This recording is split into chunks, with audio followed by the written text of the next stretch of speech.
unrequited, robs me of my rest.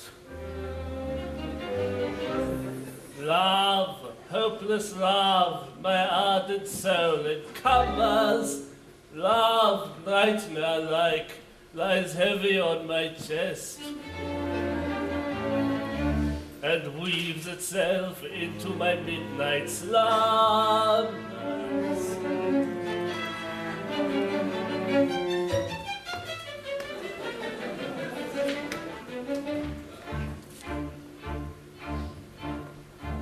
When you're lying awake with a dismal headache and repose is tabooed by anxiety, I conceive you may use any language you choose to indulge in without impropriety. For your brain is on fire, the bedclothes conspire of usual slumber to plunder you. First your counterpane goes and uncovers your toes, and your sheet slips demurely from under you. Then the blanketing tickles you feel like makes tickles so terribly sharp as the pricking.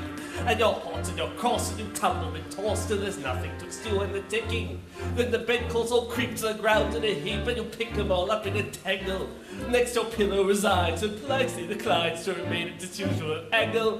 When you get some repose in the form of a nose, hot angles and head ever aching, but your summary teems such horrible dreams that you'd very much better be waking.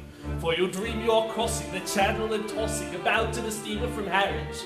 Oh, it is something between a large bathing machine and a very small second-class carriage, and you're giving a treat, penny ice and cooked meats, to a party of friends and relations.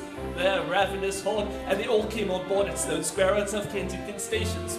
And bound on this journey you find your attorney who started that morning from Devon.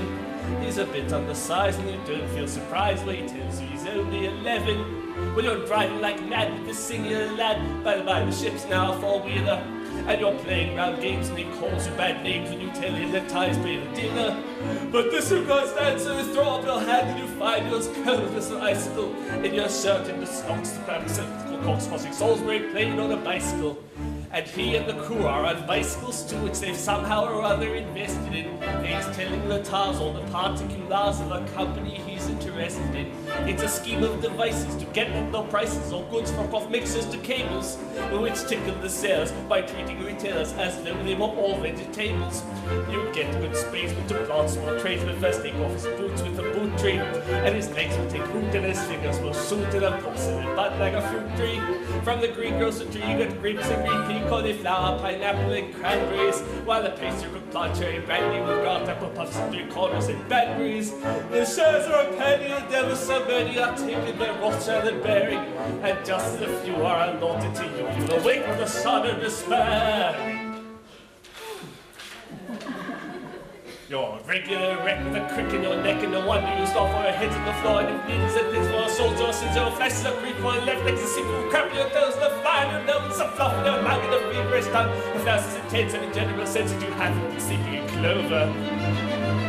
But the darkness has passed and there's daylight at last, and the night has been long to my song.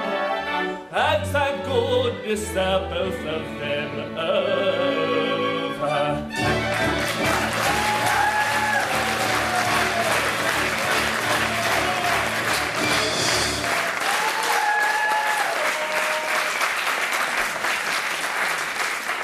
And he and the crew are on bicycles too, and they've somehow or other invested in. He's telling the TARS all the particulars of a company he's interested in. It's a scheme of devices to get at low prices or goods from off mixers to cables, which tickle the sales by treating retailers as though they were all vegetables.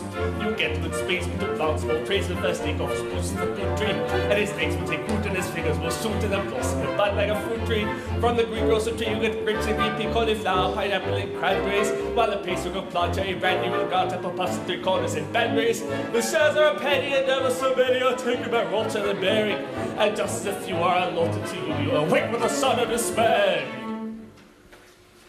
You're a regular wreck with a crick in your neck and no wonder you stop for your heads on the floor, and you've needles and pins for your souls, your sins, your flesh is a creep for your left leg sleep, crapping your toes and a fly and a nose, some fluff in your lung and a feverish tongue, and thirst is intense and a generous sense that you haven't been seeking clover. But the darkness has passed and the daylight at last, and the night has been long to my song, and thank goodness they're both of them over.